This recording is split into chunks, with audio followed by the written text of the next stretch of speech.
Cher journal, ça fait longtemps que je ne t'ai pas donné de nouvelles. J'espère que tu ne t'es pas trop inquiété. La dernière fois qu'on s'est parlé, je n'avais pas mis les pieds en dehors de chez moi depuis plus de 6 mois.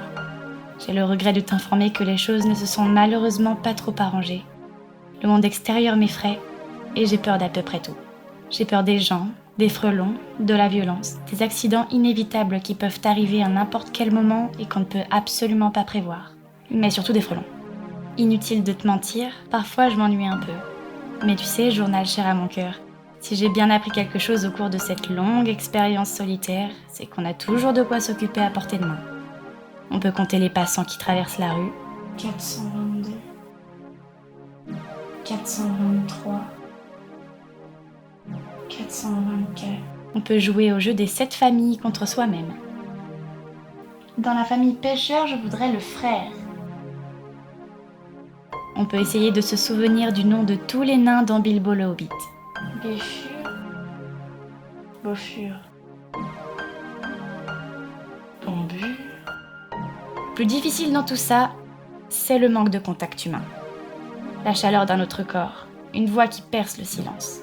Plus je reste enfermée ici, et plus ma joie se change en amertume. Et le souvenir même d'une simple caresse devient aussi douloureux qu'une cicatrice.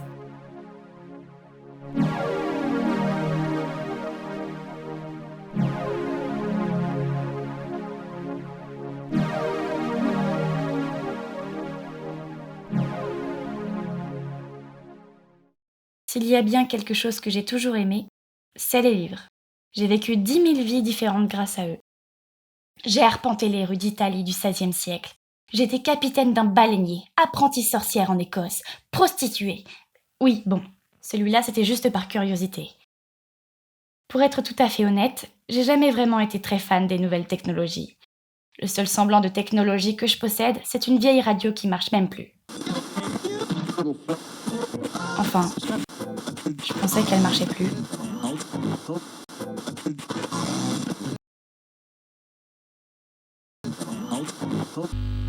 Aujourd'hui, dans notre émission spéciale, le thème que nous allons aborder est la solitude. Vous vous sentez seul. Ça, oui, Le monde extérieur vous terrorise. complètement. Votre seul échappatoire se trouve dans la littérature. Oui. Vous vous appelez Émilie et la radio que vous pensez casser, c'est soudain remise à marcher. Attends, quoi? Pas d'inquiétude, je suis là pour vous. Comment il sait tout ça, lui? C'est pas parce que je suis une radio que je fais que parler. Je sais aussi écouter. Quoi? Quoi?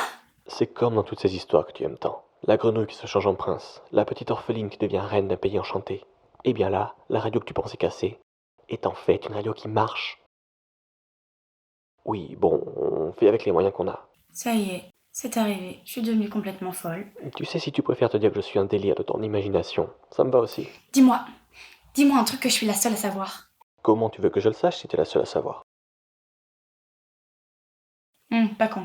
Je sais que tu t'appelles Émilie, que ta couleur préférée c'est le vert. Je sais que pour toi Ursula Le Guin est la plus grande romancière du XXe siècle. Je sais que tu es seule, depuis plus longtemps que tu oses l'avouer.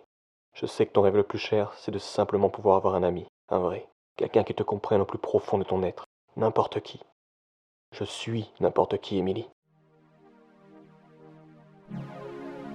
Cher journal, tu ne devineras jamais la nouvelle. Je me suis fait un ami. Bon, il est un peu atypique, je te l'accorde, mais c'est mon ami. Je ne vais pas le juger quand même. La famille fermier, je voudrais la grand-mère. Ah, ça j'ai pas. Désolé, pas de grand-mère. Jamais vu de grand-mère. Aucune grand-mère à l'horizon. No abuela aquí. Pioche. Je vais t'avouer quelque chose, journal cher à mon cœur.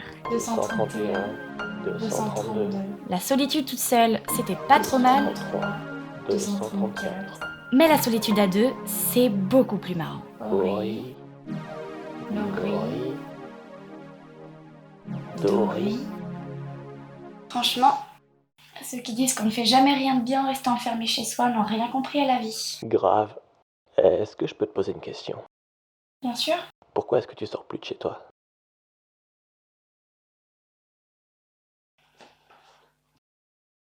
Quand j'étais petite, je m'imaginais qu'un jour quelqu'un viendrait frapper à ma porte, qu'il viendrait m'ouvrir et qu'après ça rien ne serait plus jamais malheureux dans ma vie. Et puis j'ai attendu. Et attendu. Et un jour tu te réveilles et tu te rends compte que t'as tellement attendu que tu sais même plus comment l'ouvrir toute seule, cette porte. Emily, c'est pas trop tard pour Mais que tu peu importe. Dehors c'est nul, il fait chaud, il fait froid, des fois il pleut. En plus il y a des frelons. J'ai plus besoin de ça maintenant.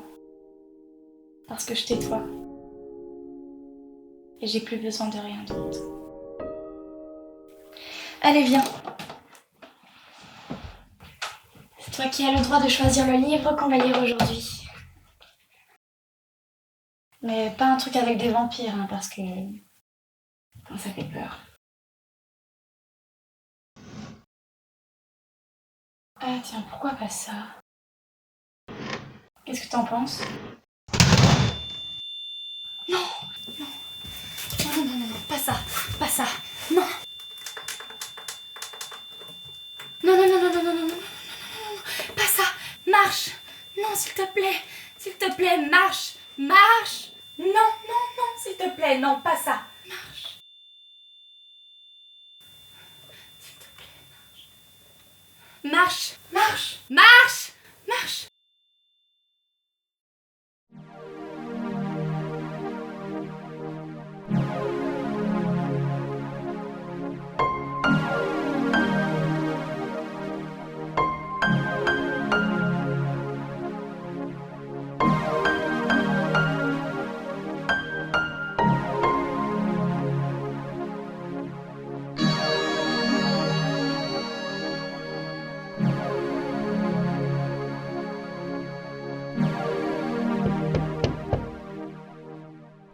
Est-ce que tout va bien? J'ai entendu quelqu'un tomber. Est-ce que je peux rentrer?